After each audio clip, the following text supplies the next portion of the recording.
Bonjour à tous, bonjour à toutes, bienvenue sur la chaîne Déclic. Aujourd'hui, on va parler d'une petite nouveauté qui risque de mettre à mal le monde de l'open source. C'est juste après l'intro, c'est parti.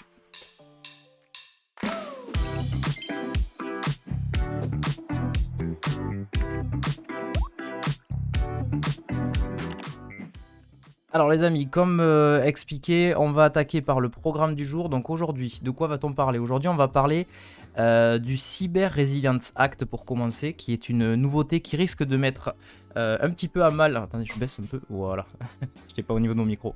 Qui risque de mettre un peu à mal le monde de l'open source. On va voir ça ensemble. Ça concerne des nouvelles règles en fait pour la cybersécurité, et vous allez voir qu'il y a beaucoup de gros acteurs de l'open source qui ont un peu peur de cette nouveauté et ça risque de toucher beaucoup de monde. Ensuite, on enchaînera sur une petite update par rapport à une nouveauté dont on avait parlé la dernière fois.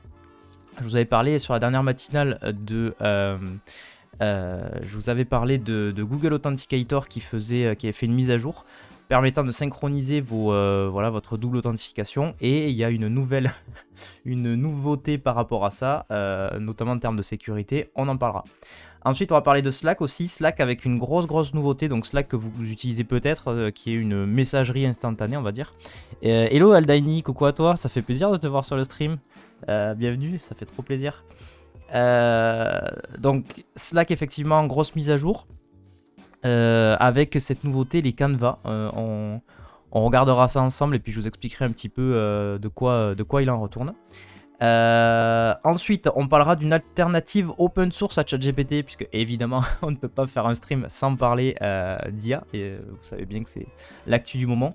Et donc une alternative open source qui est en train de sortir avec Stable, avec Stable AI. Je sais pas si vous connaissez, c'est l'espèce d'IA qui permet de générer des images, mais qui est la version un peu open source. Et là il y aurait pareil, mais pour l'équivalent de ChatGPT.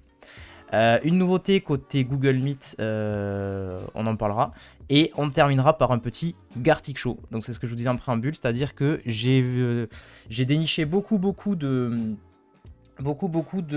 petites ressources que je veux vous partager, des ressources, comment dirais-je, voilà, des trucs que vous pourrez tester, des petits outils, des choses à se mettre un peu de côté dans vos favoris. Et comme j'en avais un certain nombre, je me suis dit que ça pourrait être cool de vous les faire deviner au travers d'un petit jeu. Donc voilà, vous pourrez jouer et deviner, je dessinerai, vous allez deviner ce que je dessine, et puis, voilà, celui qui répond le plus vite gagne des points.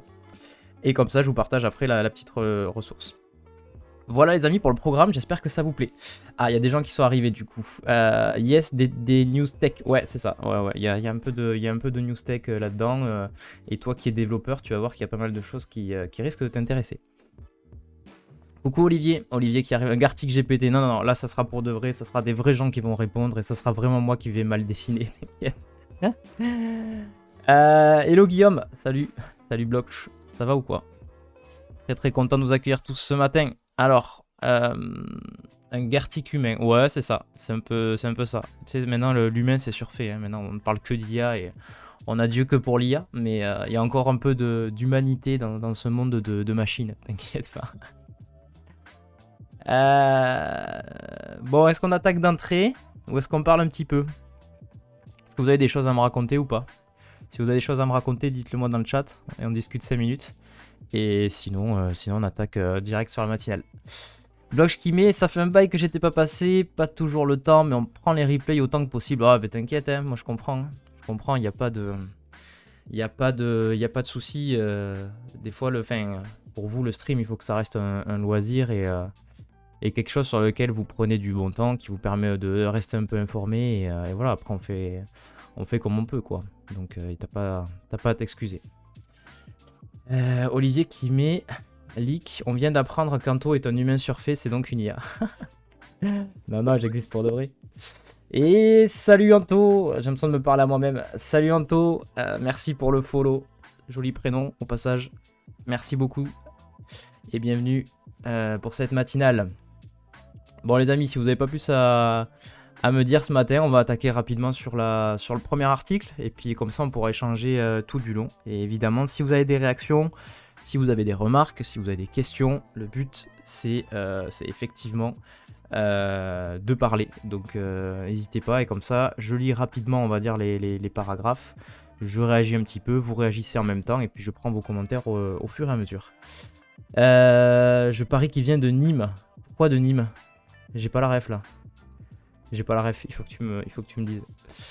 Allez, on commence du coup avec ce premier article du coup. Premier article de IT for Business. Alors en réalité, ça va être réparti entre IT for Business et ZDNet, puisque j'ai trouvé 2 articles qui parlent du même sujet, avec quelques éléments complémentaires pour un peu brosser le sujet dont on va parler. Donc du coup, premier sujet de débat. On va parler du Cyber Resilience Act, que vous connaissez ou pas, je ne sais pas, qui met en danger le monde de l'open source. Alors, de quoi ça s'agit déjà? Dans un courrier ouvert adressé cette semaine aux parlementaires européens, les associations européennes représentatives de la communauté open source, dont Eclipse, OFE, Apple et le CNLL, alors il y en a beaucoup qui sont derrière ce truc, j'ai lu plusieurs articles là-dessus, il y a quand même pas mal de monde et de gros noms de l'open source. Et donc ils font part de leurs inquiétudes au sujet du Cyber Resilience Act, le CRA. Donc tout le long de l'article, je vous parlerai du CRA pour Cyber Resilience Act. Alors pour rappel, cette réglementation impose notamment aux éditeurs de respecter un certain nombre de règles en matière de cybersécurité sous peine de sanctions financières. Elle prévoit d'exclure de son champ d'application les bénévoles, comprendre les développeurs qui publient gratuitement du code, et les associations non commerciales.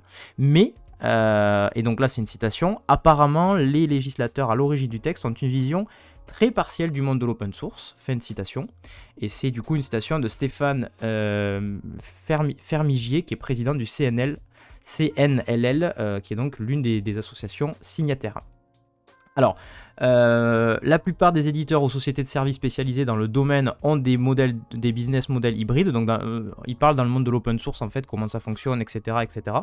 Il y a effectivement certaines entreprises, on va dire, privées, qui ont des business models un peu hybrides, c'est-à-dire qu'ils combinent la mise à disposition de logiciels à titre gratuit sous licence libre, d'accord, et donc n'importe qui peut contribuer, ce qui exclut toute responsabilité du ou des auteurs. Et à côté de ça, ils vendent généralement du support ou des composants qui sont eux commercialisés. C'est un modèle assez classique, je dirais, dans l'open source. Dans ce dernier cas, leur responsabilité est bien sûr engagée. Bon, jusque-là, pas de souci. Par contre, le CRA laisse un flou juridique pouvant les rendre responsables de logiciels mis à disposition gracieusement, y compris sous forme de code source. Donc, pour essayer de vous reformuler ça, et de ce que j'en ai compris en tout cas de cet article, c'est que effectivement, l'Europe essaye apparemment de légiférer, on va dire, sur la partie cybersécurité, y compris dans le monde de l'open source. Et le souci, alors, ils excluent apparemment quand même tout ce qui est bénévole, voilà, les devs. Si vous êtes dev et que vous contribuez, vous n'aurez pas de souci. Par contre, il y a beaucoup d'entreprises privées qui contribuent à l'open source, qui contribuent entre guillemets gracieusement, enfin on va dire voilà, dans l'état d'esprit open source. Et en fait, là, on parle de mettre leurs responsabilités en jeu en cas de problème de sécu. Et donc, c'est très problématique, puisque ce que ça veut dire, et d'ailleurs, il y a beaucoup de flou, on va dire, autour de tout ça, qui est-ce qui est incriminé ou pas, etc. Et ben, ça veut dire que ça peut vraiment très vite faire peur aux entreprises, puisque non seulement vous donnez de votre temps entre guillemets gracieusement, en plus de ça vous risquez d'être inculpé ou inquiété au moins si jamais il y a un problème de sécurité. Clairement les entreprises vont dire stop, nous on contribue plus à des trucs open source quoi, et puis c'est tout. Donc c'est très très très problématique. Je lis rapidement vos petits commentaires, n'hésitez pas évidemment hein. Ah l'accent, non je viens pas de Nîmes moi, non je viens pas de Nîmes. Non, moi je suis du sud-ouest mais pas de Nîmes. Enfin, mon travail se situe à Toulouse, mais je suis en télétravail, donc je suis à 2 heures au nord de Toulouse, à peu près. Voilà. J'ai plutôt un accent du midi. Bloch qui dit pas en relation, mais j'ai parlé un peu web créé en interne. J'ai partagé ton interview de If This and Dev où tu as bien défini la chose. Ah, c'est gentil, merci. D'ailleurs, on a accueilli mardi, je sais pas si t'as vu, mais la personne qui m'interview, du coup, Bruno Soulez, on l'a accueilli mardi. C'est en replay sur Twitch. Si t'as pas vu cette interview, franchement, va voir, c'est mortel. Et en fait, il a parlé de comment il automatisait la création de contenu. Il fait tous ses podcasts, en fait, l'organisation de avec ses invités, la publication sur les réseaux, etc. Tout est automatisé, c'est juste ouf. Moi j'ai adoré. Et d'ailleurs, pour info, si tu veux partager quelque chose sur la partie web créa, j'ai fait une intervention. Alors elle va bientôt être publiée sur YouTube, mais elle n'y est pas encore. Ça s'appelle la conf qui tue le game. Et en fait, donc c'était un événement virtuel. C'était dans Geyser. Et en fait, d'ailleurs, ils en ont publié pas mal. Et en fait, c'était sur toute la journée. C'était essentiellement sur les thématiques design. Et moi, je suis intervenu justement pour introduire ce que c'était que le web créatif. Et en fait, l'avantage, c'est que ça a duré 1 heure. Et comme ça a duré 1 heure, j'ai vachement plus développé. Disons que l'interview, ça avait aussi duré 1 heure sur If This and Dev, mais le problème, c'est que je pouvais pas partager, tu vois, des trucs, etc. Donc, n'hésite pas à aller follow ce compte, la conf qui tue le game sur YouTube. Et tu vas voir qu'il y a ça, je vais te mettre le lien, comme ça sera plus simple. Et quand la vidéo popera, je pense que ça peut être ça intéressant aussi de la partager, parce que là, pour le coup, comme j'avais l'ordi sous la main, et qu'en gros, c'était, tu vois, c'était de l'info descendante, c'est-à-dire que c'était pas des questions-réponses, c'était vraiment, je faisais ma presse. J'ai pu aller vachement plus au détail sur certaines choses et tout, et j'ai mis pas mal de refs de web créatif, donc voilà. C'est juste un petit truc en passant, mais en tout cas, c'est cool de l'avoir partagé, merci à toi. Antonyme. Ah oui, d'accord. Ok, on attaque sur les grosses blagues d'entrée. Désolé, Olivier, j'avais pas capté. Anto qui vient de Nîmes. Ok. Hello Damarwen, coucou à toi. Madame la professeure, c'est ça Olivier. Hello Benta, comment ça va? 2 heures au nord de Toulouse, c'est plus sud-ouest, c'est le massif central. Non, pas vraiment, je suis du Lot, pour être exact. Je suis du Lot. Mais on a tous l'accent du midi ici, je te rassure, et on se sent plus du sud que du nord. J'ai suivi ça, ouais. Ouf, l'automatisation. Ouais. Non, c'était dingue. Franchement, cette interview, une de mes préf. Après, je les aime toutes, mais celle-là, vraiment, elle était cool. Mon père est dans le Lot-et-Garonne. Ah, Lot-et-Garonne, c'est pas tout à fait la même. C'est pas pareil. C'est pas à côté. Mais en tout cas, je situe. J'avais vu popper des vidéos, mais pas encore l'ensemble. Ouais, non, mais ils en publient au fur et à mesure. Mais c'est pas encore tout publié. Je pense que ça va. En fait, le truc, si tu veux, c'est qu'à chaque fois, ils traduisent tous les sous-titres en anglais et tout, parce que ils veulent pousser la vidéo au plus grand nombre, quoi. Donc voilà. Alors, je continue, les amis. Désolé, je parle beaucoup. Mais bon, c'est comme ça. Alors, si on continue sur cette idée, effectivement, de CRA, de Cyber Resilient Act. Donc, autre facteur d'inquiétude, cette législation est inadaptée dans le contexte du développement collaboratif et itératif. Attribuer une norme CE avec notamment ce que cela suppose de travail administratif à toutes les versions successives de logiciels publiés dans une démarche open source est totalement irréaliste, tout comme l'engagement de responsabilité auquel seront soumis les contributeurs de code, qu'il s'agisse de grands groupes ou de PME. Ça, c'est une citation de Stéphane Fermigier, qui est donc l'un des responsables du CNLL, qui est l'une des assos en fait qui proteste un peu contre ce qui est en train de se passer. Donc vous comprenez un petit peu l'enjeu. Ce qui se passe du coup, c'est que dans le monde de l'open source, il y a beaucoup de petites entreprises ou autres qui vont contribuer plus ou moins de façon gracieuse et qui risquent d'être inquiétées. Alors que c'est fait dans une démarche open source, ils risquent d'avoir des soucis si jamais il y avait des problèmes typiquement de sécu ou ce genre de choses. C'est tout l'enjeu, et donc le risque, c'est que ils prennent peur et qu'ils ne souhaitent plus finalement contribuer, et que du coup au niveau Union Européenne, que le développement technologique open source soit grandement freiné, quoi. En l'état, selon les signataires, le CRA risque d'avoir soi-disant, entre guillemets, un effet profondément dissuasif sur le développement et l'utilisation des logiciels libres. Voilà, ça c'est une citation. Pour conforter leurs propos, les signataires rappellent l'importance de l'open source dans l'économie numérique, comme dans les systèmes d'information. Ce domaine représente environ 100 milliards d'euros d'impact économique en Europe et 70% des logiciels intégrés dans les produits numériques inclut les composants open source. Tous les secteurs d'activité, de l'infrastructure cloud aux applications mobiles en passant par les systèmes de transport public, sont concernés. Plus largement, l'open source est un facteur essentiel de souveraineté et d'innovation. Merci beaucoup pour le follow, Just a Little Plank. Bienvenue à toi.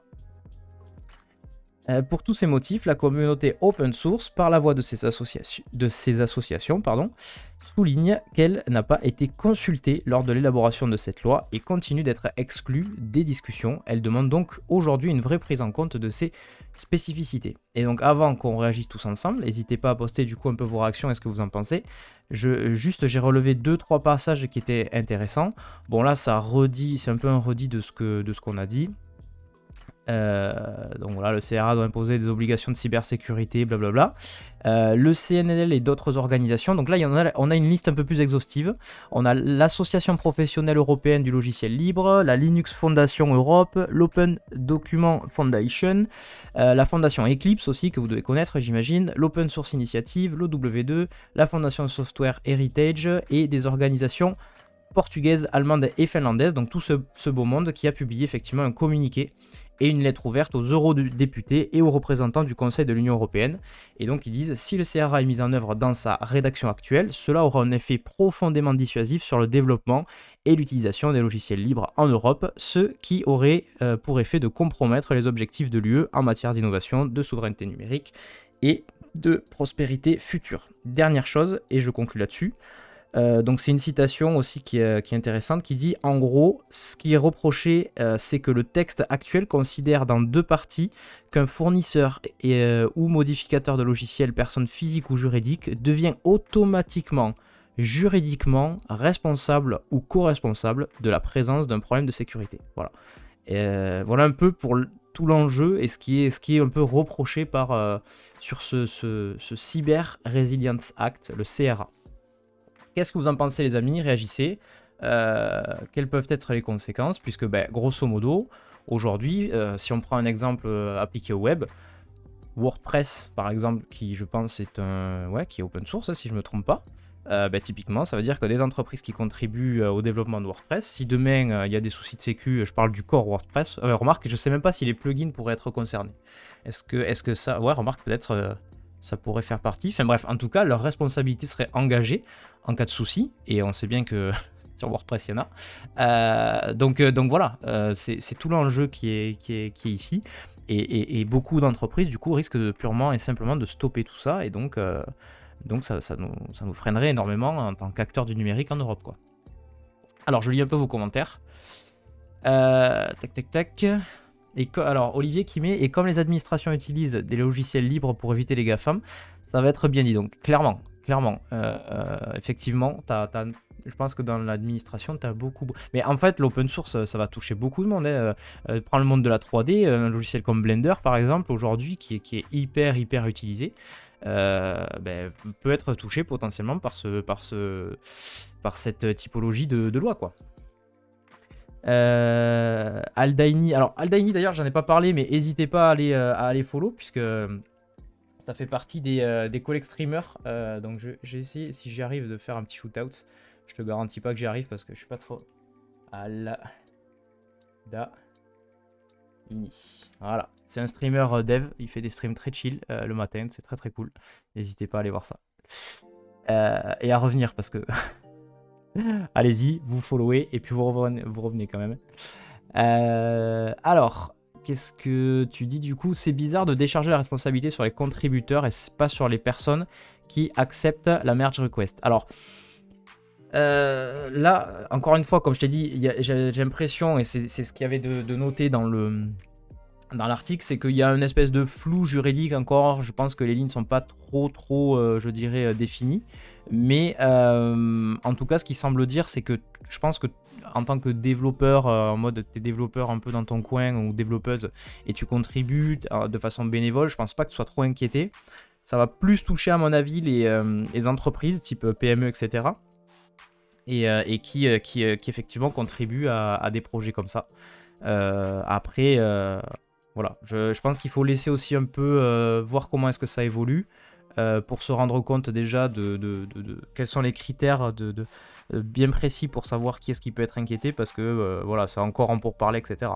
Mais c'est quand même très pénible, quoi, parce que même si je pense que la démarche est louable, c'est-à-dire que c'est fait dans un but de renforcer la sécu, parce que pour éviter tout un tas de soucis évidents,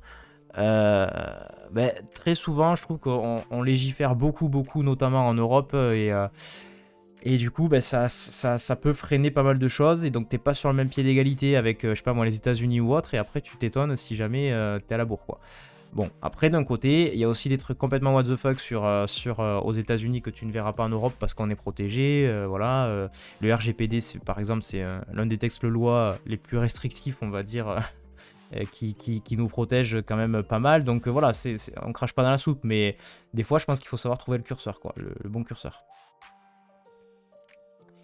Ça signifierait que les logiciels libres utilisés dans les administrations devraient alors obligatoirement être développés avec des devs européens, ce qui est impossible. Ouais, non, mais des fois, je pense qu'entre la loi et la réalité, surtout dans un monde comme le nôtre qui bouge beaucoup, le monde de la tech, il y a des fois des petites. C'est des fois compliqué, quoi. Voilà. Ils n'arrivent pas toujours à suivre et à se rendre compte, à s'imprégner un peu de ce qui se passe, quoi. J'ai l'impression que c'est le style pollueur-payeur. Possible. Tout qu'en penses-tu? Hello, bienvenue à toi, merci beaucoup pour le follow. Ouais, mais dans l'open source, tu fais une proposition de mise à jour du code et ensuite c'est accepté ou pas par les maintainers. Faire reposer la responsabilité sur le code. Oui, non, mais c'est sûr, c'est sûr. Bon, après, est-ce que ça va être sur le contributeur? Bref.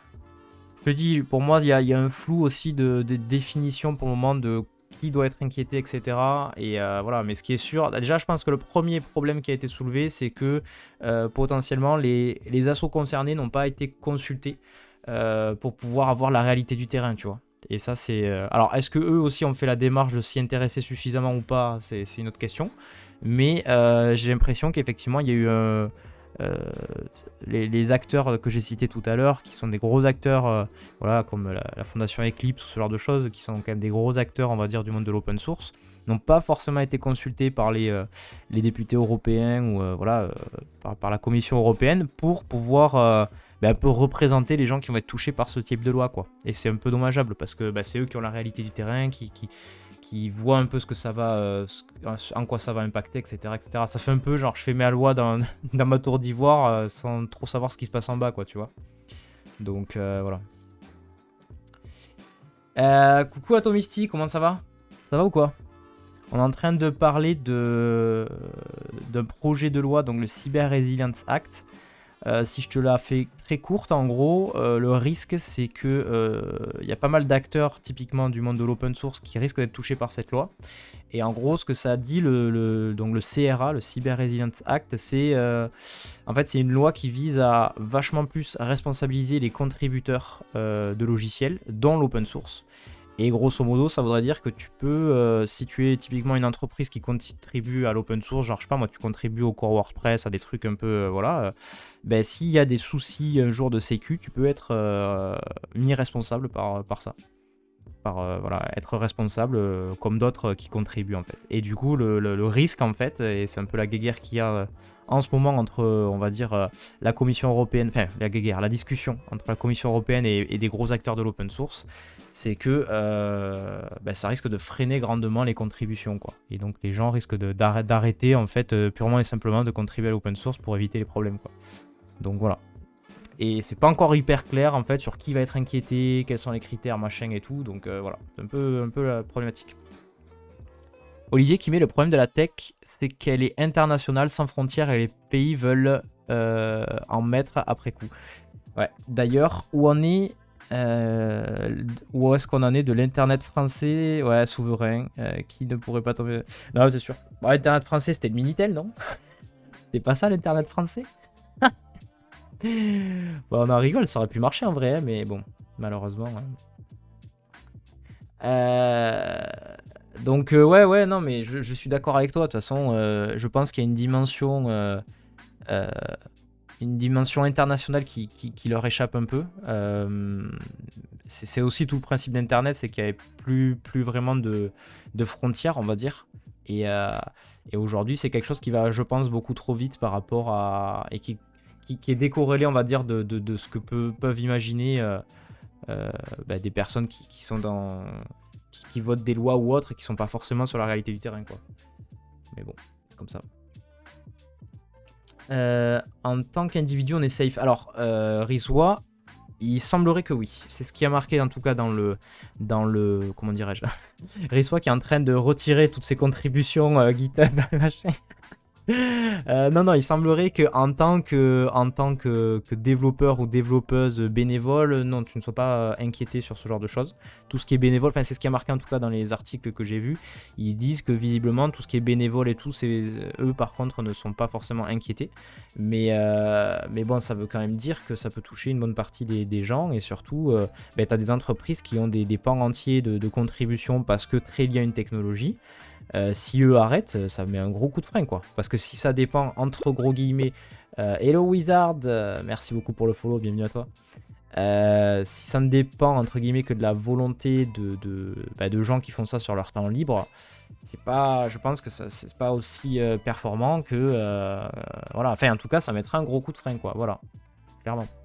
Mais encore une fois, voilà, les contours sont pas trop bien définis. Ce qu'on reproche en tout cas, c'est de ne pas forcément avoir consulté les assos concernés pour qu'elles puissent aussi donner leur avis et montrer et parler de la réalité du terrain.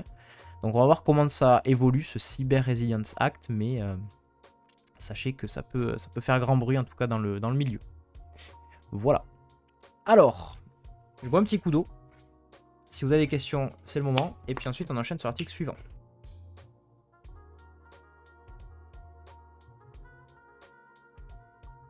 Et je rappelle évidemment que je ne suis pas sponsorisé Evian. C'est simplement que j'aime bien boire de l'Evian. Alors, du coup, on va enchaîner avec l'article suivant, qui est un article qui va rebondir par rapport à comment dirais-je, un précédent article dont on a parlé sur la matinale précédente. Merci Frolon, bonjour le chat. Pourquoi Frolon? Pas compris. Le titre m'a fait cliquer toucher pas à mon open source. Hello The Theory, bienvenue à toi. Alors on vient juste de terminer sur cet article. On peut, allez, t'as de la chance, on peut réouvrir rapidement avant d'enchaîner sur le suivant. Grosso modo, je te résume l'article très vite parce que ça fait 2-3 fois que je le résume et je pense qu'il y en a qui l'ont entendu 15 fois. Ce qui se passe, c'est que en ce moment, au niveau Europe, au niveau de l'Union, enfin de la Commission européenne, il y a un projet de loi, le Cyber Resilience Act, qui serait en fait on va dire, c'est un projet de loi pour essayer de responsabiliser un peu plus les gens qui contribuent à l'open source. Donc, pour le moment, c'est pas hyper clair pour savoir qui est-ce qui va être inquiété, mais grosso modo, il semblerait que tout ce qui est dev bénévole, etc., ça rentre pas dans ce spectre-là. Par contre, tu as des entreprises qui contribuent énormément à de l'open source parce que, parce que touchées par une technologie ou autre. Et donc, on ne sait pas exactement qui est-ce qui va être responsabilisé, mais en tout cas, les personnes qui contribuent à l'open source, ou certaines personnes qui contribuent à l'open source, notamment des PME ou autres, pourront être rendus responsables en cas de soucis de sécu sur des logiciels, voilà, je sais pas moi, sur WordPress, ce genre de trucs. Donc, il y a plusieurs choses à savoir. Première chose, c'est que il y a beaucoup d'assauts type la fondation Eclipse, Linux, etc., qui n'ont pas forcément été conviés et qui aujourd'hui ont fait une lettre ouverte en disant les gars, vous déconnez, on n'a pas été consulté, et puis votre loi elle est irréaliste pour telle et telle raison. Et en plus de ça, comment dirais-je, le risque, et c'est ce qui est un peu souligné par toutes ces organisations, c'est que ce soit très dissuasif et qu'il y ait beaucoup d'entreprises, de personnes qui contribuent ou autres, selon qui est-ce qui risque d'être inquiété, qui vont tout simplement stopper et arrêter finalement de contribuer. Parce que déjà tu donnes de ton temps, si en plus de ça tu as des risques de prendre des amendes ou d'aller en tôle, je pense que voilà, ça va clairement te freiner et te refroidir quoi. The Theory, question en recherche d'infos, quand on publie un papier, on publie le code en open source, on ne peut pas être responsable du code de recherche, donc plus de recherche. Encore une fois, moi j'ai lu cet article, j'ai lu quelques articles dessus, je pense qu'on est au début du débat. C'est pour ça que c'est encore très tôt pour vous dire oui, un tel va être inquiété et tout. Sachez juste qu'il y a un projet là-dessus, moi je vais vous sensibiliser sur ça. Qu'il va falloir suivre un peu ce qui se passe et que potentiellement ça peut avoir de gros impacts. Après je pense que les contours du projet on en est vraiment au tout début et que effectivement il faudra voir comment ça évolue, surtout que maintenant Je pense que toutes les assos, donc il y en a toute une liste, l'Association professionnelle européenne du logiciel libre, Linux Foundation Europe, etc. Enfin, il y en a tout un tas. Ils sont entrés maintenant dans le débat, donc je pense que ça va rééquilibrer un peu les choses. Donc on va voir comment ça évolue. C'est pas encore quelque chose d'acté, c'est vraiment en cours. Mais en tout cas, ça existe. Ah ouais, je commence à voir la douille, RIP, Blender, Godot, etc. Bon, il faut voir comment ça va évoluer. Mais voilà, ça peut être touché, effectivement. C'est n'importe quoi en vrai, faut voir plus tard comment ça tourne. Ben voilà. Hello Team Inframe, comment ça va? On va voir comment ça évolue. Voilà, j'en termine sur cet article et on enchaîne sur l'article suivant. Un article de Frandroid. Alors, je vous avais expliqué, mais je vous le redis. Le premier, c'était IT for Business et ensuite ZDNet. Là, on enchaîne sur Frandroid qui nous parle de Google Authenticator. Donc, sur la précédente matinale, on avait parlé de Google Authenticator, qui est donc cette application qui vous permet de faire du 2FA, donc de la double authentification. Et du coup, je vous avais expliqué que le souci avec Google Authenticator, c'est qu'on ne pouvait pas en fait synchroniser nos mots de passe. Donc pour celles et ceux qui n'étaient pas forcément là, l'idée de Google Authenticator, c'est que quand vous faites quand vous vous connectez, imaginons, à Twitch, vous avez la possibilité de mettre en place la double authentification, c'est-à-dire en plus de votre mot de passe, une autre façon de vous identifier. L'une des façons de faire ça, c'est d'utiliser une application comme Google Authenticator qui va vous permettre de scanner un petit QR code et à partir de là, vous allez avoir un mot de passe qui dure pendant 30 secondes et qui se renouvelle en fait en permanence. Du coup, c'est plutôt pratique parce que voilà, ça vous permet de vous protéger. Le seul souci de ça, c'est que jusqu'à présent, Google Authenticator ne gérait pas ne se synchronisait pas sur plusieurs appareils. Vous pouviez l'avoir sur un appareil simple et c'est tout.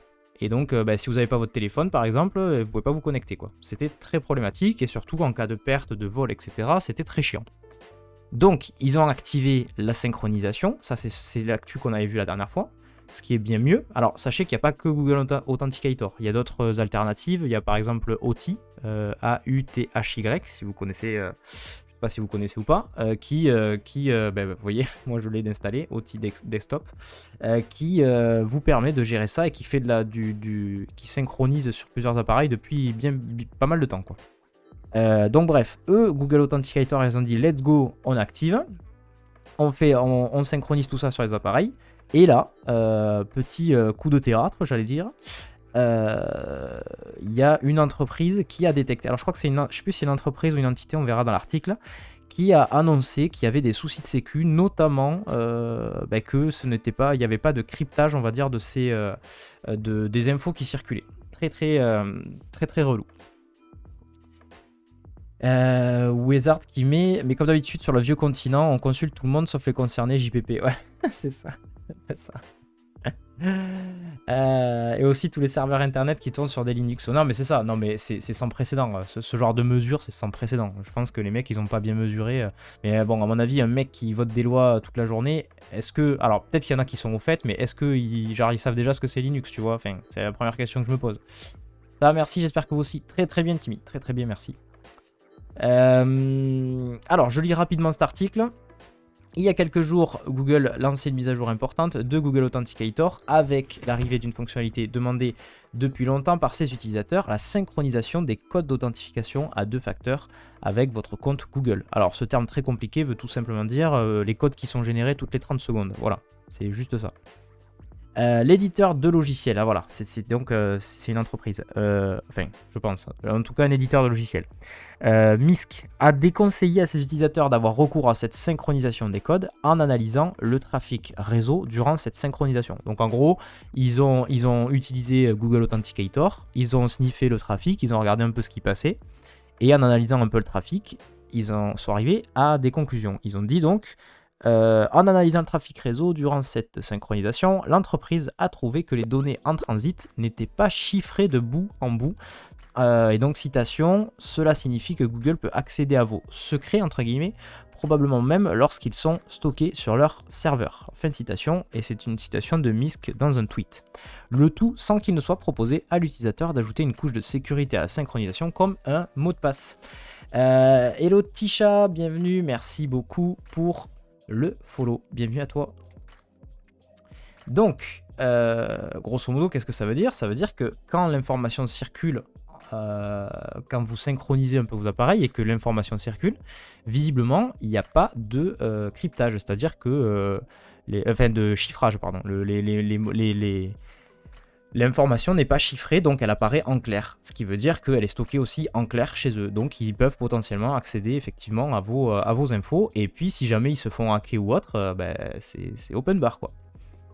Si Google venait à subir une cyberattaque, ces données, parce qu'elles sont stockées dans des serveurs, pourraient être compromises. Les pirates pourraient alors générer de nouveaux codes d'authentification pour se connecter à des comptes qui auraient dû être suffisamment protégés. Misk écrit également que Google pourrait utiliser ces données à des fins publicitaires, bien sûr, puisque cela lui permet de connaître les services les plus utilisés, les codes contenant des noms de services et des noms de comptes. C'est-à-dire que, en fait, à chaque fois que vous allez faire de la double authentification sur un site, je sais pas moi, si eux ils voient en clair, voilà, ils voient que vous êtes sur Facebook, ils voient que vous êtes sur Twitch, ils voient que machin, ça leur donne du grain à moudre pour aller vous target quoi, voilà, c'est ce que ça veut dire. Tac tac tac, qu'est-ce qu'il y avait d'autre comme d'intéressant? Des fins publicitaires, puisque ça lui permettrait donc de connaître les services les plus utilisés. Misk recommande donc l'utilisation de Google Authenticator, mais sans la synchronisation des codes. Pour répondre à cette polémique, le chef de produit de chez Google, Christian Brand, a répondu indirectement à Misk dans une série de tweets. Il reconnaît l'absence de chiffrement de bout en bout, mais annonce que cette fonctionnalité sera mise en place plus tard, que c'est prévu. Voilà, il y a un ticket Jira quelque part chez Google, sachez-le. L'employé ajoute que Google chiffre les données de toutes ses applications, y compris Google Authenticator. Donc il se défend un petit peu comme ça.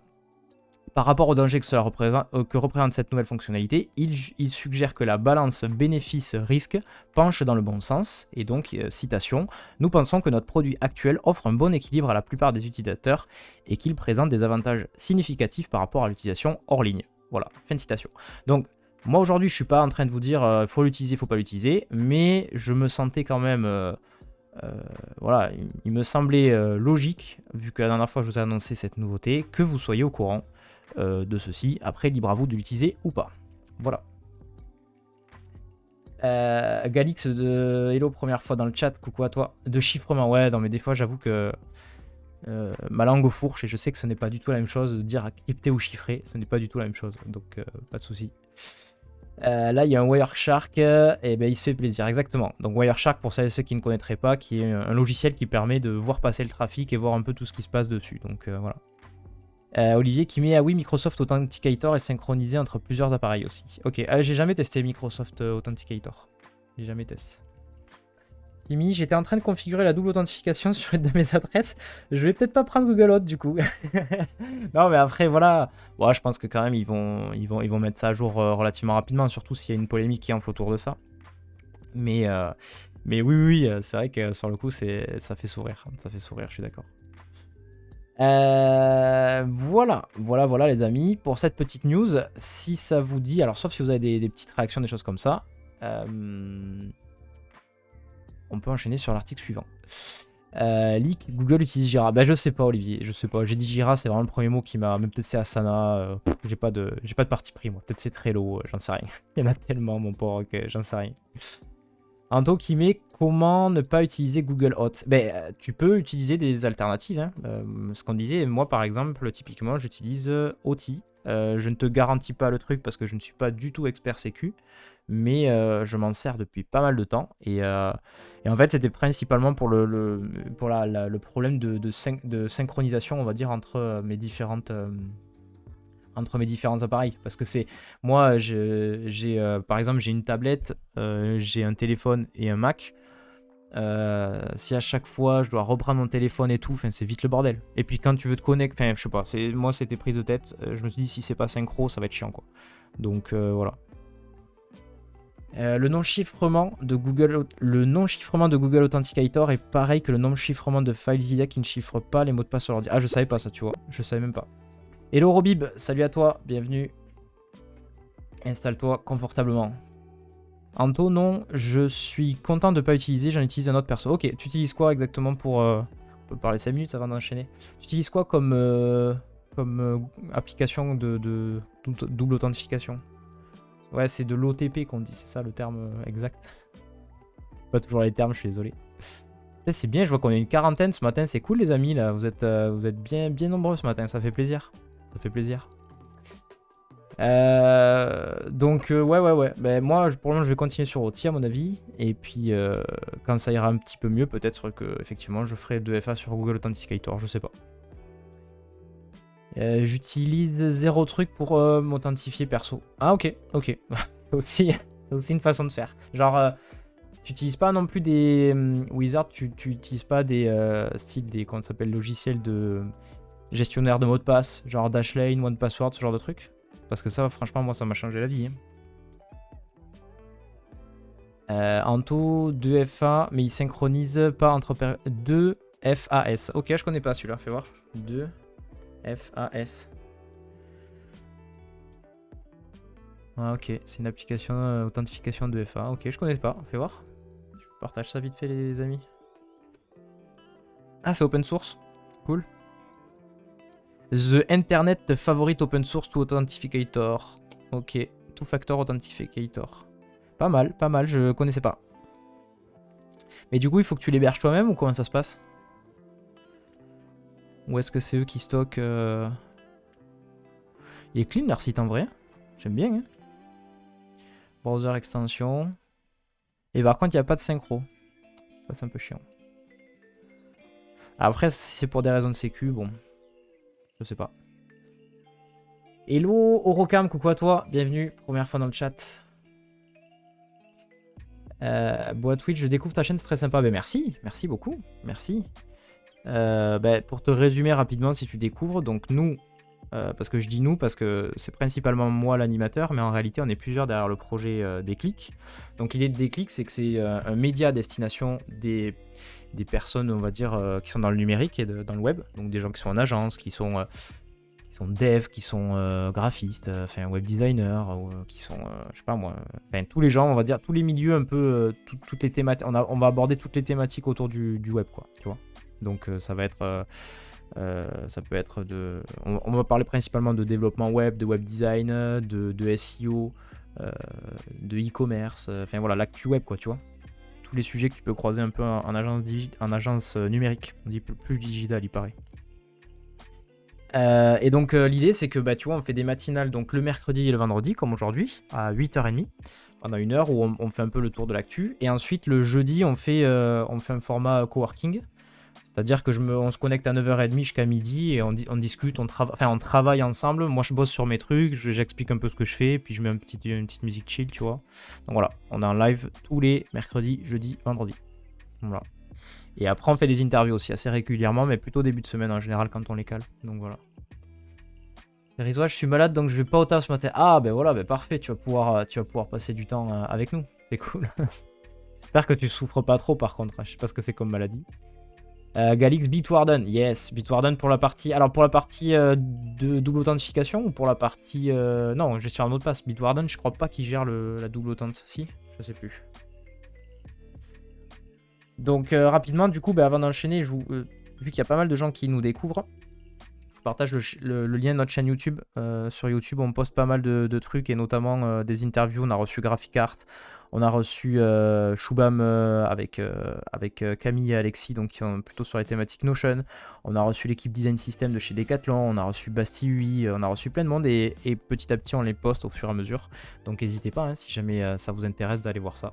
Je vous mets le lien. Et puis bien sûr on est sur Twitter, donc n'hésitez pas à follow si jamais vous voulez en savoir un petit peu plus sur les actus on va dire, de Déclic, parce que c'est là principalement que j'informe les gens de ce qui va sortir, de ce qui va se passer comme live, etc. Donc n'hésitez pas. Et qui passe en gestionnaire de mots de passe, yes. Alors, qui passe, ça fait partie un peu des grosses refs, ouais. OnePassword pour moi, ouais, pareil. En perso, j'utilise OnePassword, et au boulot, on utilise Dashlane. Et OnePassword, je crois qu'il gère le 2FA en plus de faire la fonction de gestionnaire de mots de passe. Donc voilà. Ah, The Viking Dev, comment ça va? T'avais pas trop parlé? Tu viens d'arriver ou pas? Parce qu'il me semblait que t'avais pas trop parlé. Perso, je ne fais confiance à personne. Je retape un mot de passe quand j'ai besoin, je n'enregistre rien, c'est très sécurisé. Il y a toujours une personne dans le chat pour être là en mode ah non, moi je m'en bats les couilles. Moi je mets mon bout de papier, mon carnet et puis c'est parti quoi. Olivier, là je cowork. Je t'aide à réfléchir sur la problématique de processus et d'interface mobile sur du low-code. OMG. Toi, tu vas travailler sur des trucs trop chauds, à mon avis, Olivier, je suis sûr. J'ai regardé celle avec Graphic Art hier, c'était super intéressant. Cool, merci. J'avais jamais vu Graphic Art parler d'autre chose que du code. Ah, c'est ça, c'est ça. Ah, c'est cool, j'aime bien. Même les interviews, c'est un super format. On prend vraiment du plaisir parce que tu prends le temps de parler avec les gens. Voilà. Et puis moi, j'aime bien essayer d'être très pratico-pratique et tu vois, de faire en sorte que les gens partagent des trucs très concrets. Tac, tac, tac. Wizard qui met j'utilise KeePass, c'est trop crypt perso pour me protéger, sinon tout est sur clé USB et des cartes SD bien cachées. Trop crypt, c'est quoi ça? Je connais pas ça. Trop crypt. Let me check. Alors. Ah, en fait, tu stockes tout sur un truc physique, en fait, c'est ça? Genre sur une clé USB ou un truc comme ça? Un peu comme un ledger ou un truc comme ça avec la crypto, là, c'est ça? Désolé, c'est très approximatif ce que je dis, mais... c'est un peu le même principe, je pense, non? Non, j'étais en lurk. Ah, ok. Je me suis abo, du coup. Mais pourquoi tu dis frelon? Je comprends pas. Je me suis abo, du coup, frelon. Pourquoi frelon? J'ai pas la ref. C'est pas si chaud. Juste qu'il faut que tu trouves une organisation des données, mais c'est pas ça. Mais c'est pas simple, je trouve. Ouais, ça a l'air assez velu. Ce que tu traites, Olivier. Cayenne, j'utilise KeePass, le seul certifié ANSI de ce que je sais. Oui, c'est vrai que KeePass est certifié, ouais, en effet.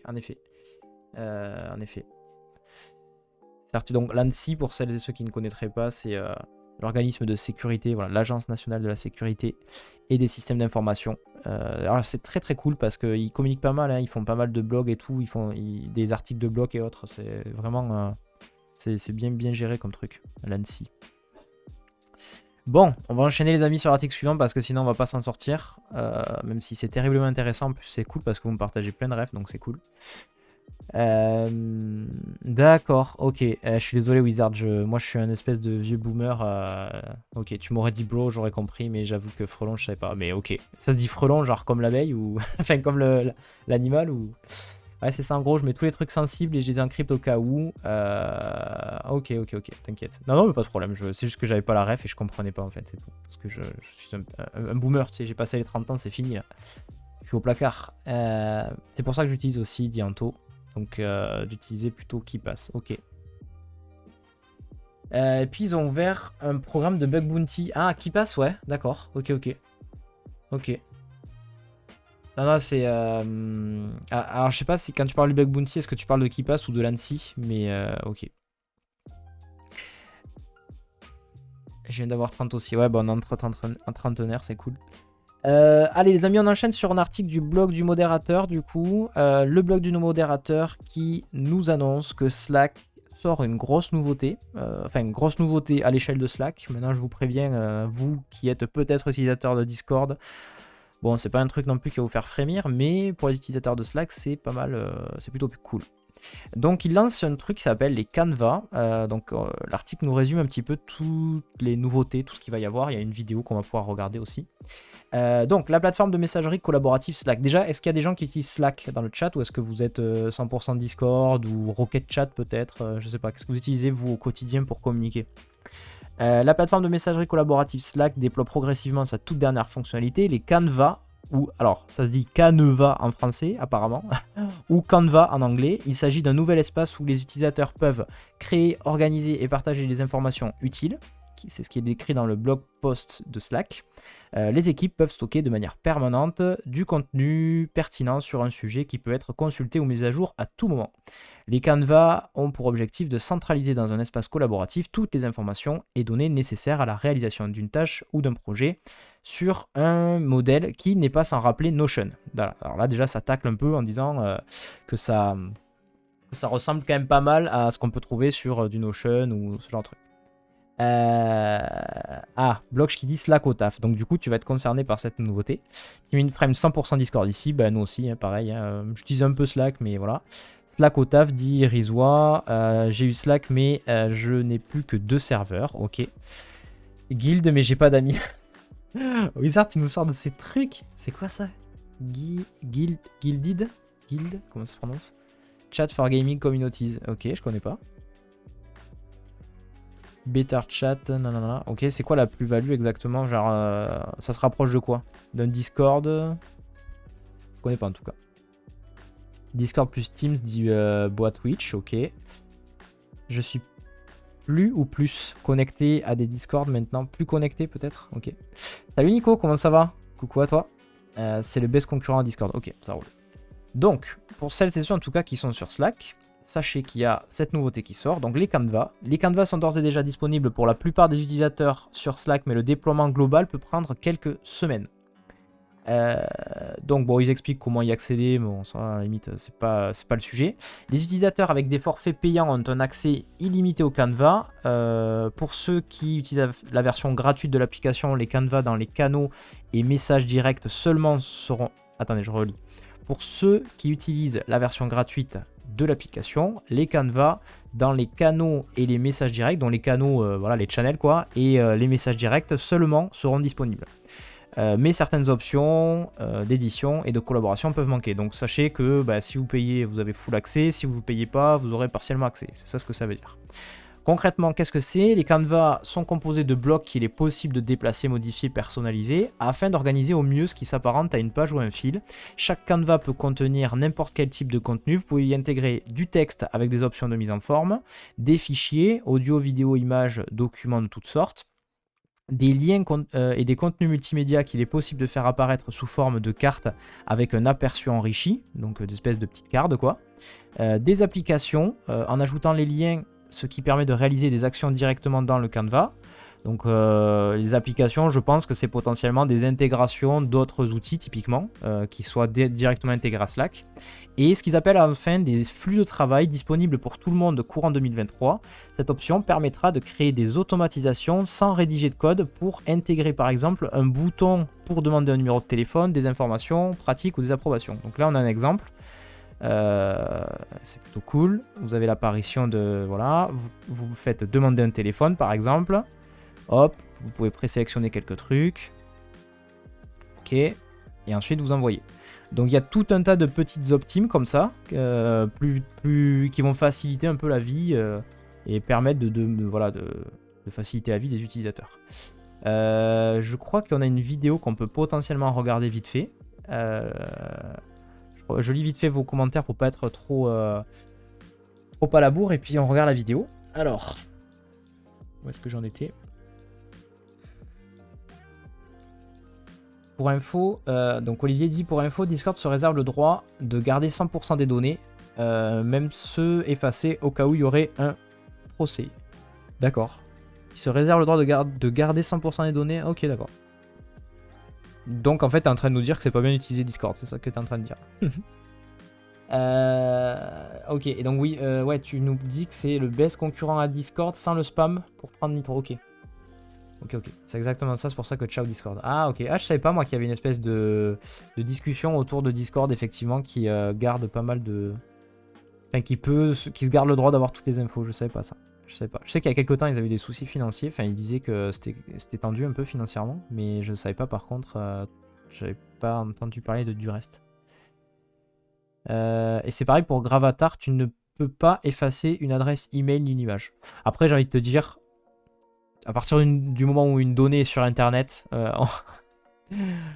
l'effacer à 100%, c'est toujours très compliqué de se rendre compte. Hein. Mais bon, bref.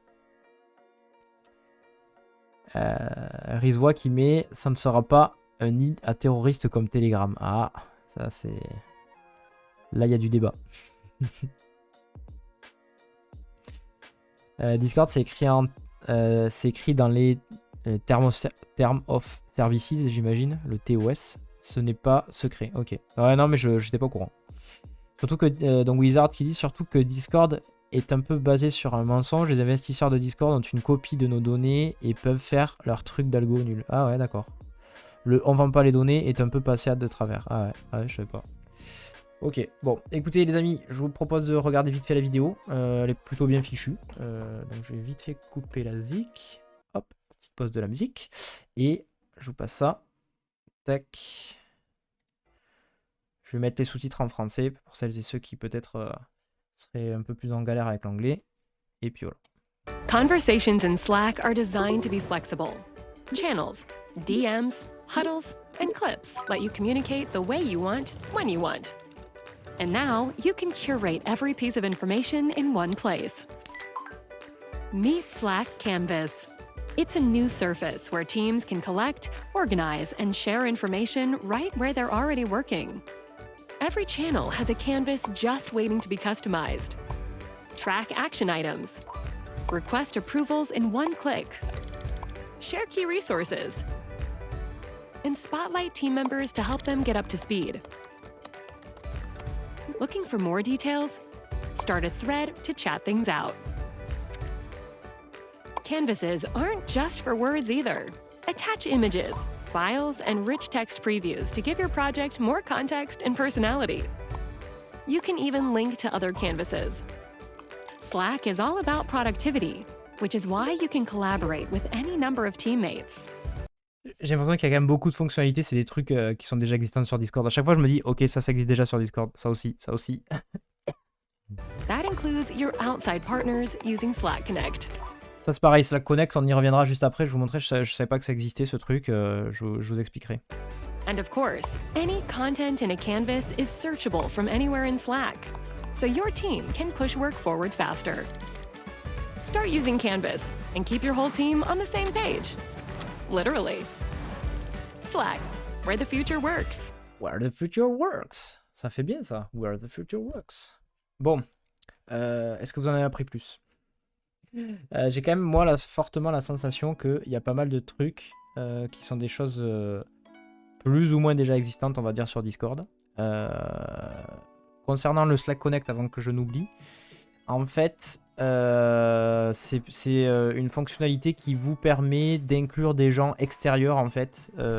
Par exemple, vous avez votre Slack interne, privé, machin, et vous voulez ouvrir, mettons, un channel dédié pour bosser avec, je sais pas moi, des freelances ou un truc comme ça. Vous pouvez effectivement faire appel à ce Slack Connect, du coup. Donc, créer un canal, envoyer une invitation, attendez que le partenaire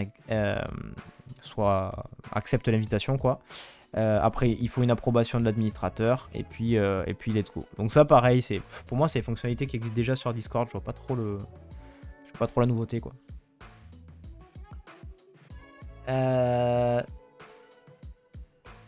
Slack est tourné entreprise. Il y a plein de trucs que tu ne peux pas faire comme sous Discord, ouais.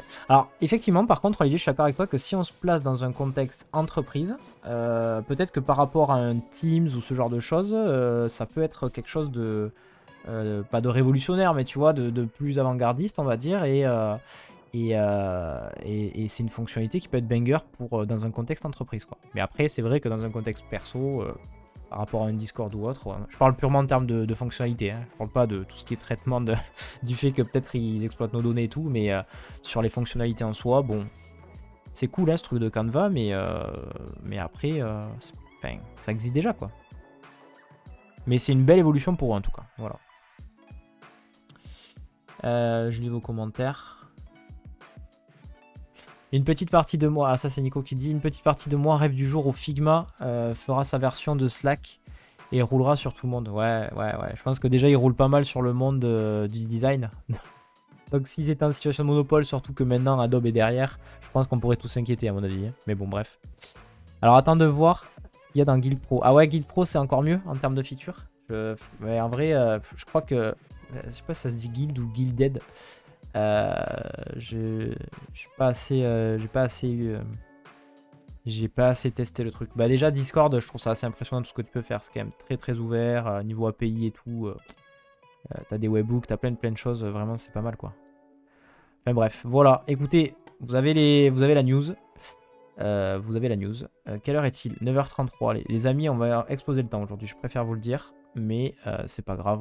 Il me reste en gros une actu et demi, on va dire, et ensuite on fait le petit jeu pour terminer ensemble et Et comme ça, ben, on pourra chacun partir en week-end heureux et informé.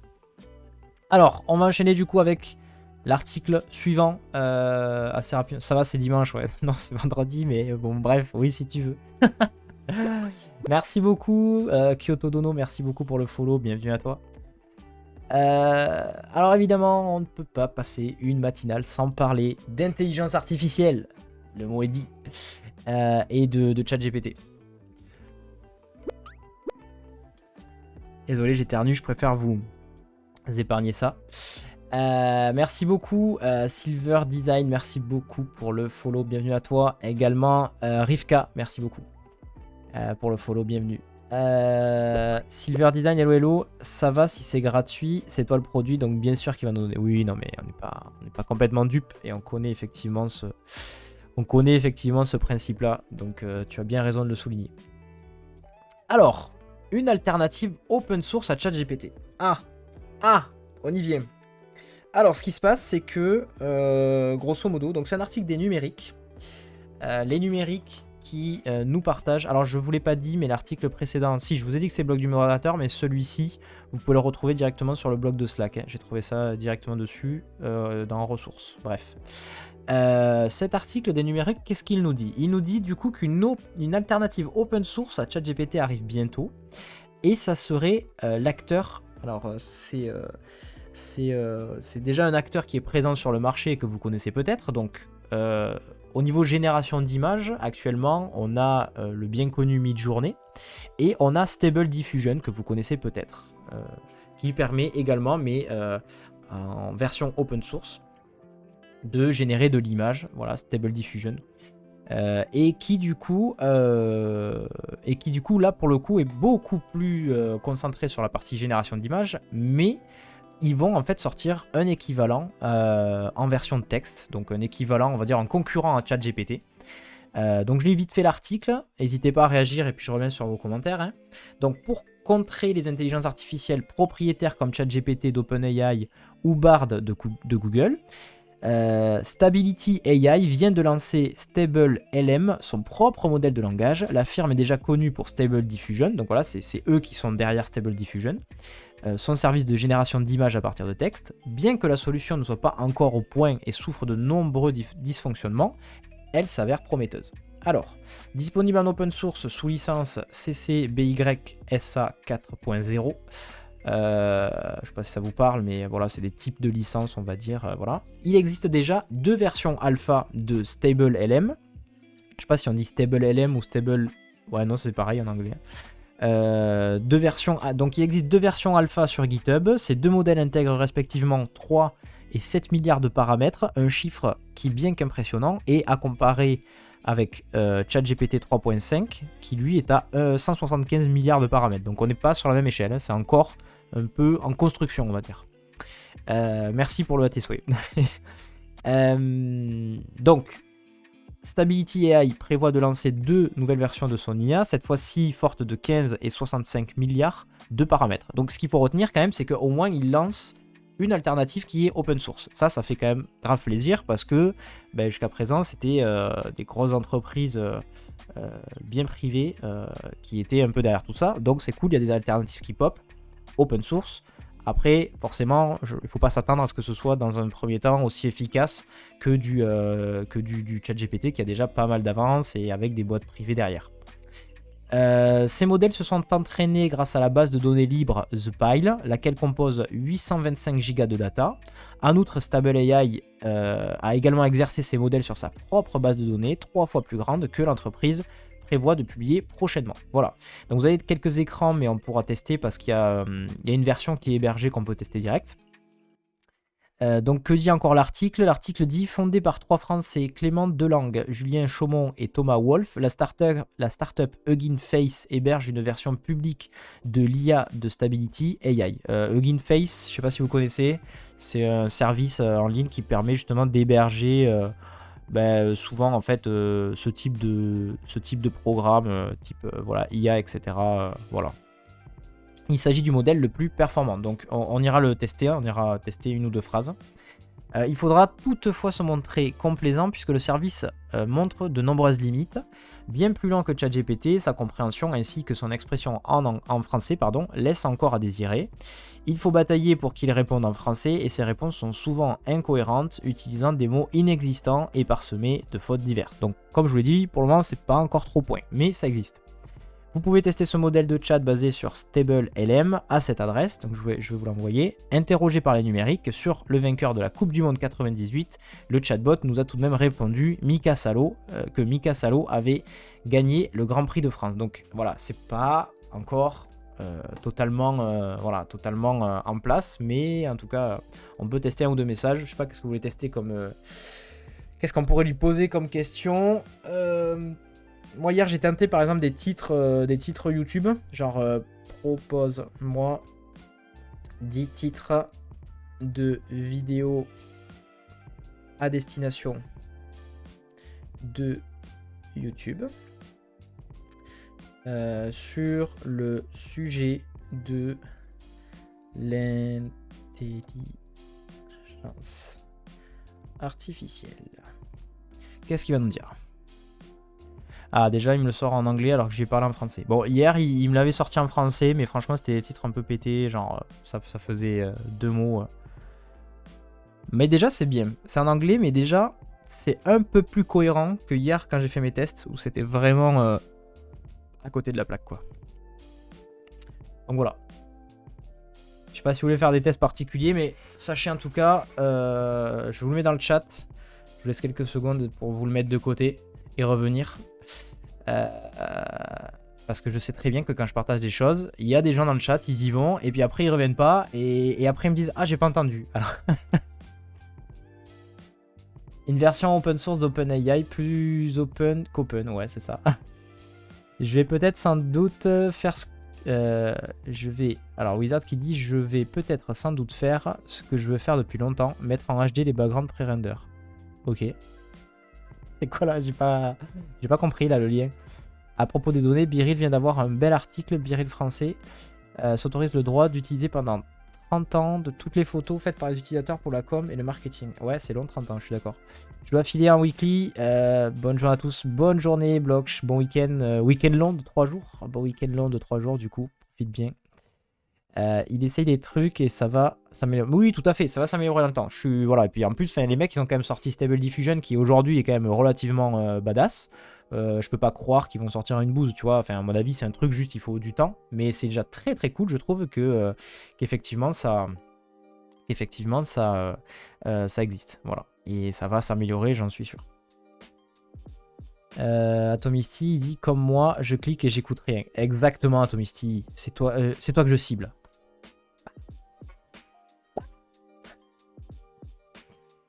Là, l'IA peut aider à faire des créations graphiques. Oui, tout à fait, pardon. Ah, excuse-moi, j'ai pas fait le lien, c'est my bad. Oui, effectivement. Et donc tu disais, alors je vais relire ton commentaire, je vais peut-être sans doute faire ce que je veux faire depuis longtemps, mettre en HD les backgrounds pré-render. Ouais, donc en gros, tu veux upscaler ou genre un truc existant et tu veux agrandir ou tu veux générer des backgrounds peut-être. Tic-tac. On bosse ici le 1er mai. Ah mince, Olivier, tu bosses le 1er mai? C'est pas un jour religieux. Ok.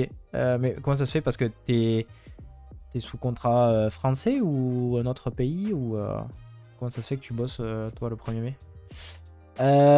Ok, donc voilà pour cet article. Du coup, une alternative open source à ChatGPT. Ça fait plaisir. On suivra ça de très près. Et on enchaîne avec la dernière actu très rapide avant de faire notre petit jeu. Google Meet, la résolution fait sa révolution. Si ça, c'est pas un bon titre de Clubic, des amis de chez Clubic, j'ai trouvé ça très original. The Viking Dev, c'est pas non plus un jour religieux en France. Alors ouais, je sais pas... Alors, attends. Allez, si vous voulez, on va taper 1er mai. Wiki. Tac. Effectivement, si t'es en Suisse, du coup, désolé, tu vas devoir travailler. Pour nous, c'est la fête du travail. Alors, qu'est-ce qu'ils disent? Le 1er mai est le 121e jour du calendrier grégorien. Ouais, je pense que j'aurais dû cliquer directement sur fête du travail. La fête du travail est le nom de plusieurs fêtes qui furent instituées à partir du XVIIIe siècle pour célébrer les réalisations des travailleurs. Dans certains pays comme la France et la Suisse, elle se confond avec la Journée internationale des travailleurs, fête internationale instaurée à l'origine comme journée annuelle de grève, trop bien, pour revendiquer la journée de 8 heures. Voilà, donc apparemment les Suisses sont touchés, mais plus en mode pour le côté journée internationale du travail, mais par contre vous n'avez pas forcément, c'est pas un jour férié chez vous. My bad, je ne savais pas que tu étais suisse. Alors, dernier article. Tac, tac. Donc, que se passe-t-il chez Google Meet ? En quelques années, Google Meet a connu une explosion de sa popularité et c'est aujourd'hui un service majeur dans la galaxie des produits imaginés par les équipes Google. Concurrencé durement par Zoom durant la pandémie de Covid-19, Google a mis la main à la pâte pour proposer très régulièrement des améliorations à son service de visioconférence. Google Meet a notamment intégré des fonctionnalités d'intelligence artificielle, d'accessibilité comme la transcription en temps réel des échanges pour les personnes sourdes et malentendantes, et plus récemment, des réactions sous la forme d'emoji. Aujourd'hui, Google Meet propose une nouvelle option qui devrait améliorer la qualité des appels vidéo, une augmentation de la résolution pour les utilisateurs. Donc jusqu'à présent, c'était en 720p en gros et ça va passer en 1080p. Voilà le résumé de l'info. Google Meet supporte enfin la résolution 1080p pour les appels vidéo. L'option n'est pas activée par défaut, mais il faudra cliquer sur un bouton, blablabla. Et une fenêtre pop-up préviendra aussi les utilisateurs de la présence de cette nouvelle option dans les premiers jours. Voilà. Et après, qu'est-ce qu'ils disent ? Oui, pour le moment, c'est accessible que sur la version web navigateur. Le mobile, ça va bientôt venir. Et ils disent aussi que donc ça sera disponible, mais pas pour tout le monde. Le moteur de recherche indique que les utilisateurs payants de la suite professionnelle Google Workspace seront servis pour le moment. Les abonnés Google One aussi, l'offre de stockage, ils y auront droit. Mais après, tous ceux qui seront... Ah oui, alors Google One uniquement sur le forfait de Tera. Et après, ils disent rien sur les autres, mais je pense que les autres, ça arrivera certainement plus tard. Voilà. Voilà l'idée. Je réagis vite fait. Alors, qu'est-ce que vous nous dites, les amis ?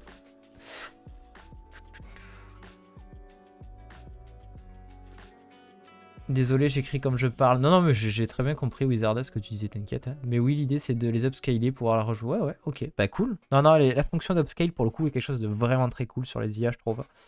Et ça te permet du coup, de retravailler un peu certains trucs et d'avoir une bien meilleure qualité. Une qualité bien meilleure, pardon. C'est pas religieux le 1er mai, c'est la journée internationale du travail. Ça existe dans beaucoup de pays. T'as marqué dans beaucoup de passes, mais je pense que tu voulais dire pays. En Suisse, à part 2 jours particuliers, les autres jours fériés ont tous une origine religieuse. D'accord. Bon, après, nous, il y en a beaucoup aussi qui ont des origines religieuses. Hein. Mais ouais, celle-ci, apparemment pas. De ce que en dit le chat, en tout cas. C'est paradoxal de ne rien faire le jour de la fête. C'est exactement ce que je me suis dit. Quand j'ai eu la fiche Wikipédia, je me suis dit, mais c'est quand même très drôle de ne pas travailler pour fêter le travail, quand même. Bref. The Viking Dev qui dit plus 1. On devrait instaurer le 1er mai comme une journée de travail non rémunéré. Oula, est-ce qu'on est d'accord dans le chat ou pas? Est-ce que vous voulez bosser gratuitement? Mais déjà qu'on on le fait pour les... Alors je sais plus lequel c'est, le jour travaillé non rémunéré là, pour financer les retraites. Curieux que Macron n'y ait pas encore pensé. Ouais, c'est... Bref, les amis, vous me connaissez, on va pas attaquer le sujet politique parce que je suis pas du tout... Je ne suis pas du tout à l'aise avec ça dans le sens où j'ai pas suffisamment de connaissances pour me positionner et je me sens très couillon quand on parle de tout ça. Hello Kyoto, c'est chaud, ouais c'est ça. Humour, je précise, bien sûr, bien sûr. On est là entre gens de bonne compagnie, on passe un bon moment, on fait de l'humour, on aime ça. C'est pour ça qu'on bosse en Suisse, dit Olivier. Bon, est-ce qu'il serait pas temps les amis de faire un petit Gartic? Alors, peut-être pour celles et ceux qui ne sont pas là depuis très très longtemps sur la chaîne, sachez que le Gartic était quelque chose qu'on faisait relativement régulièrement. Donc, je vous explique le principe. Hop, voilà, j'ai une scène dédiée Gartic. Donc en fait c'est un petit jeu très sympathique que vous connaissez déjà peut-être sous d'autres noms. L'idée c'est que je vais dessiner quelque chose pour vous faire deviner un mot. Et ce mot en fait sera en rapport avec quelque chose que je veux vous partager. C'est juste pour vous le faire deviner de façon un peu plus ludique. Voilà, tout simplement. Alors attendez, je vais fermer quelques onglets là, parce que c'est un peu Le why, ça je ferme, ça je ferme, ça je garde, ça je garde, ça je ferme. Voilà. Tic tac, tic tac. Il faut que je me mette par contre sous les yeux les ressources que je veux vous partager parce que sinon c'est pas bon. D'accord. Olivier. Alors, je vais me mettre sous les yeux du coup ce que je vais vous faire deviner. Tac, tac. Donc comment ça se passe? Vous avez besoin de rien faire. Enfin, si. Vous avez besoin uniquement de taper dans le chat. Donc en gros, ce que je vais faire, c'est que je vais dessiner quelque chose. Vous pouvez proposer des mots dans le chat. Vous pouvez y aller. Genre, vous n'avez pas de limite de tenter, etc. Et c'est la personne la plus rapide qui devinera le mot qui remportera les points. Et ça se joue en 5 manches puisque j'ai 5 ressources que je veux vous partager. Donc voilà, j'espère que ça c'est assez clair au niveau du principe. Donc, du coup, ça va être des mots personnalisés puisque c'est moi qui vais les choisir. On va mettre 90 secondes et on va faire 5 manches. Ok. Ça, c'est cool.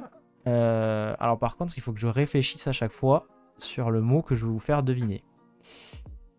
Bien sûr que j'ai eu la rêve. Bien sûr. Stéphanie de Monaco, je pense que c'est assez connu. Alors, si vous êtes prêts les amis, du coup à vos claviers, parce que ça va aller relativement vite. Ceux qui sont en lurk, n'hésitez pas, là c'est le moment de se réveiller. 1, 2, 3, 4. Je regarde que j'ai bien mes 5 ressources.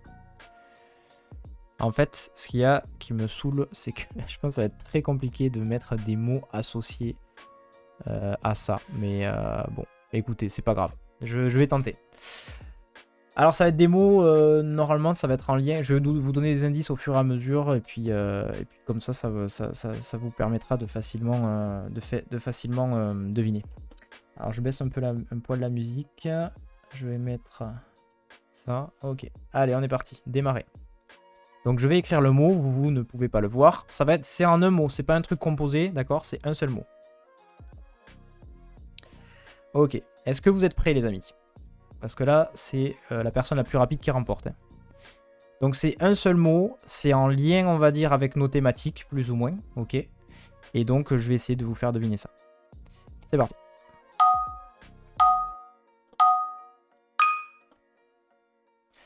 Allez, on est parti. Donc, je vais prendre cette couleur.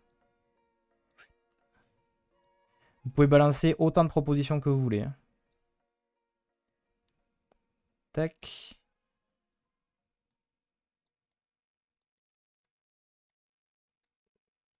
C'est un seul mot, c'est pas bloc-notes. C'est en un seul mot. Hein.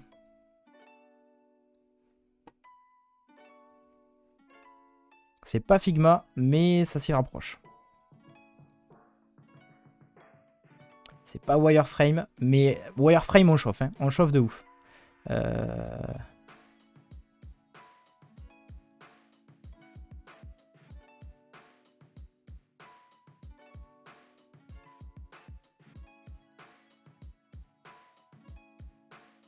C'est une discipline, on va dire. C'est plutôt de l'ordre de la discipline, en gros.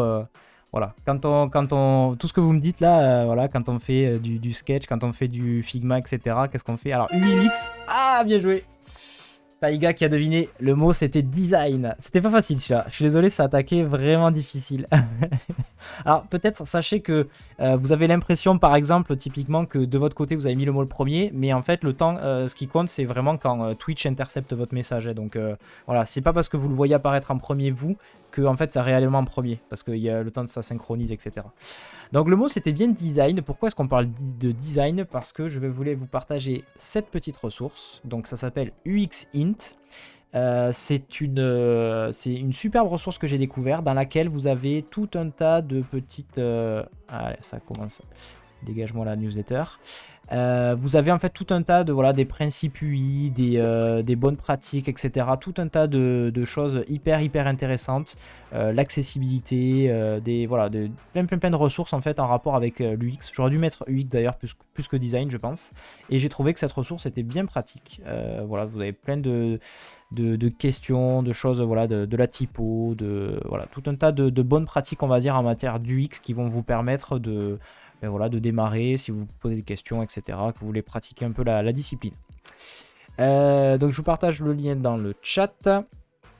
C'est mon métier en plus, dit Wizard. Merci pour le follow, Lexia. Merci beaucoup. Donc, premier point remporté. Remporté du coup par Taiga. Taiga, bravo à toi. On continue du coup sur le mot suivant, les amis. Alors, le mot suivant, il faut quand même que j'arrive. Il faut quand même que j'arrive à trouver un mot en rapport. Ok. Alors, laissez-moi réfléchir parce que je voudrais pas avoir du mal à trouver.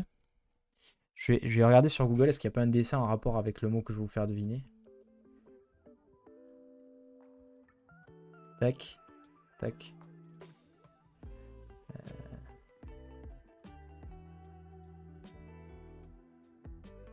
Oh, c'est chaud ça, je sais pas comment je peux vous faire deviner ça. Bon, allez, on va tenter. Ok, allez, on est parti. Donc, pareil, ça va être en un seul mot, les amis. Un seul mot. Est-ce que vous êtes prêts? 3, 2, 1, c'est parti.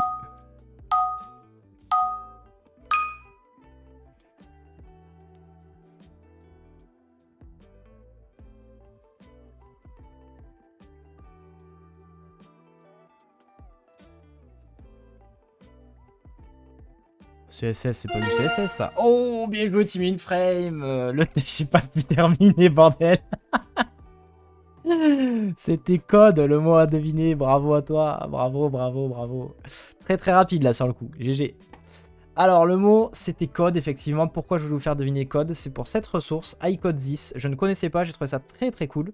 C'est un espèce de coding challenge. C'est-à-dire qu'en gros tous les jours vous avez des petits challenges de code, d'intégration HTML CSS. Si je fais Start Challenge par exemple, vous voyez, ça se présente comme ceci. Est-ce que vous voyez bien? Oui, c'est bon, vous voyez bien.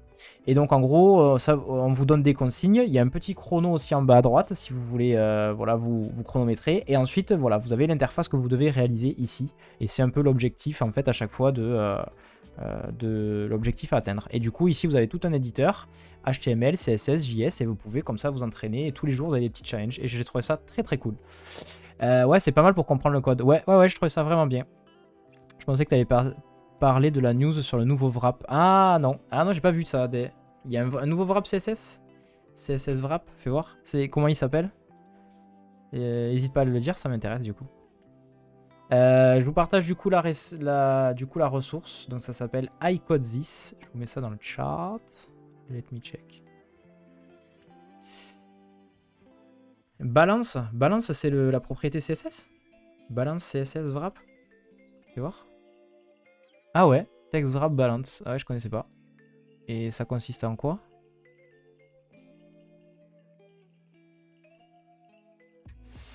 Où est-ce que je peux vous mettre ça? Ici. Classique typographique. Chrome Canary inclut new feature. Text wrap balance. Ok. Ah yes, ça adapte le texte, c'est ça au fur et à mesure? Unbalance, balance. Ah non, d'accord, ok. C'est par rapport à la taille de la... Ok, j'ai capté. Donc je remets. En fait, en gros, quand le texte n'est pas balance, en fait, c'est pour avoir quelque chose d'équilibré au niveau du retour à la ligne, quoi, c'est ça? Ça permet... Pardon, j'ai gueulé. Ça permet de réguler le nombre de mots sur plusieurs lignes. Ok, bah je connaissais pas. Franchement, cool la ressource. Merci beaucoup du partage. Très très cool. Je connaissais pas. Trop cool. Ok, du coup le point est remporté par Team Inframe, c'est ça? Team Inframe, exactement. On continue du coup, il nous reste encore 3 mois à deviner qui est-ce qui va gagner. Le suspense, c'est insoutenable. Alors, du coup, ça on a fait. Qu'est-ce qu'on n'a pas fait? Ça on l'a fait. Ça on l'a fait. Ok, je sais ce que je vais vous faire deviner. Là, ça va être plus simple. Vous êtes prêts? 3, 2, 1. Je marque le mot. Attention, c'est un seul mot. C'est parti.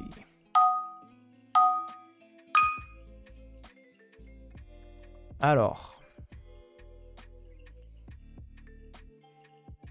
Je vais essayer un peu de vous piéger. Mais c'est comment déjà? Attendez. 2 secondes. Et voilà, c'est bon. Oh non, j'ai pas eu le temps. J'ai pas eu le temps, Timmy. Bien joué, Timmy in Frame. J'étais en train de dessiner un oiseau là. Mais mon oiseau là, je crois qu'il va pas voler. Hein. Il va pas beaucoup voler à mon avis. Je crois qu'il est pas en forme. J'allais refaire le retour et après je voulais mettre le bleu parce que je dis sinon ils vont deviner direct.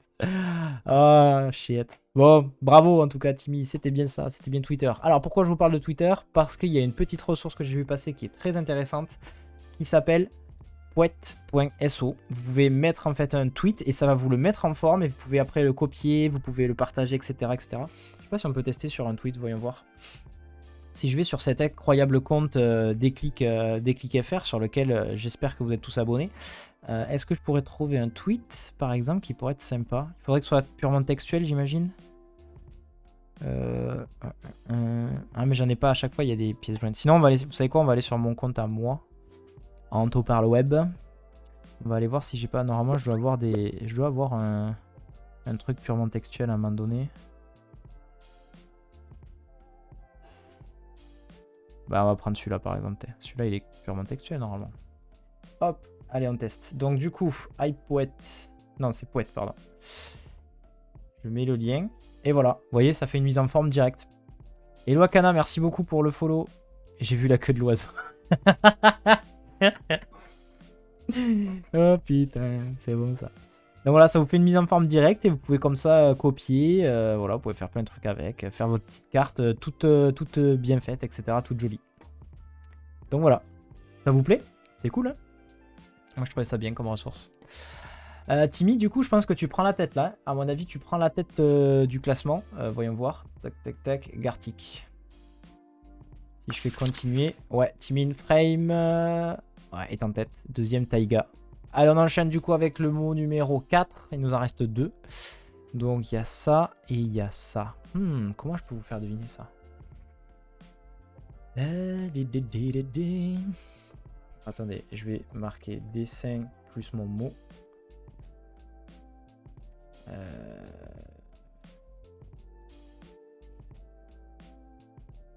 Ok. Ok, je pense que je sais comment je vais le dessiner. Let's go. Let's go, let's go. Donc, c'est en un mot. Ok. C'est parti.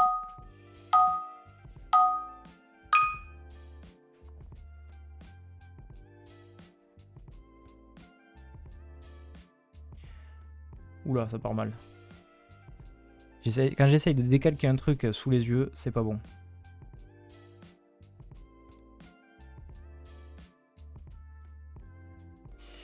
Tac. J'avoue que c'est assez abstrait là ce que je fais.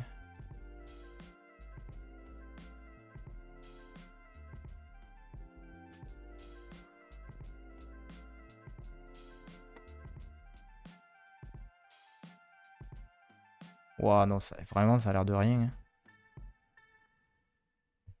Non, comment vous voulez...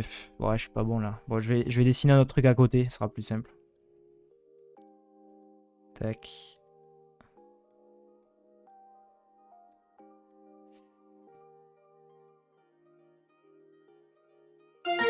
Oh, bien joué. Bien joué ce Viking Dev. C'était serveur. J'ai essayé de dessiner une tour là, mais c'était pas pratique. Alors, c'est vraiment très moche ce que j'ai fait, mais genre, en gros, j'ai voulu faire un mélange entre plusieurs dessins que je voyais sous les yeux. J'ai voulu faire un mélange entre ça et ça. Vous voyez, un mélange entre ces deux trucs là. Et ça a donné cette bouse.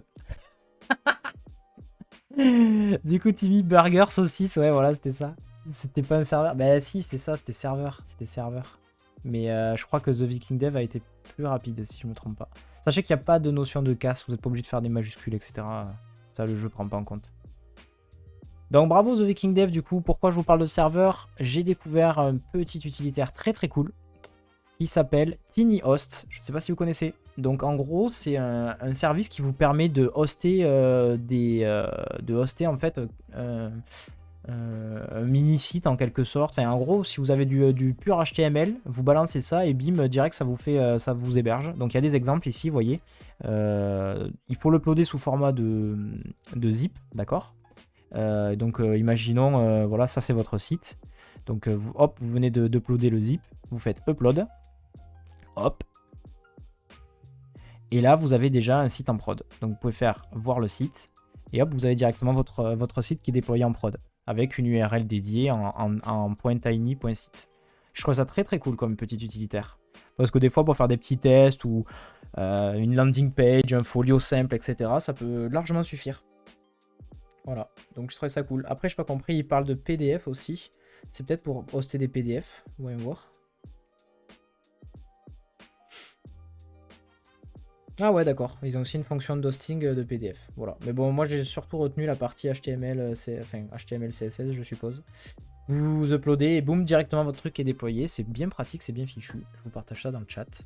Et on enchaîne avec le dernier mot avant de re-terminer. Merci pour les explications. Oui, si tu as des questions, n'hésite pas. Hein, on n'est pas tous techniques ici. Un NAS c'est un serveur, mais un serveur qui n'est pas forcément. Mais un serveur n'est pas forcément un NAS. Ouais, là, là on part sur des gros débats là.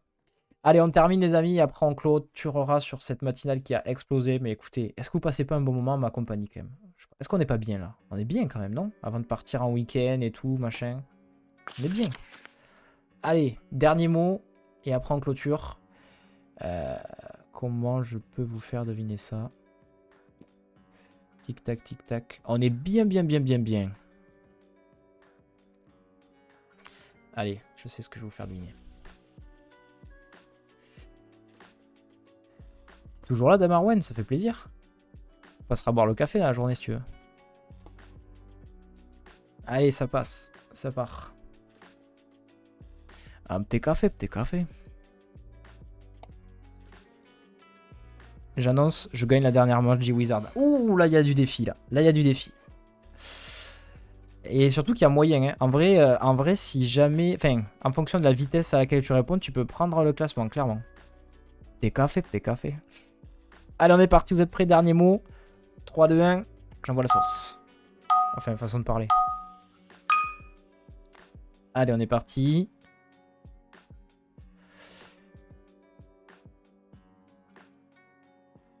Donc, laissez-moi un peu de dessiner, s'il vous plaît. J'aime bien dessiner.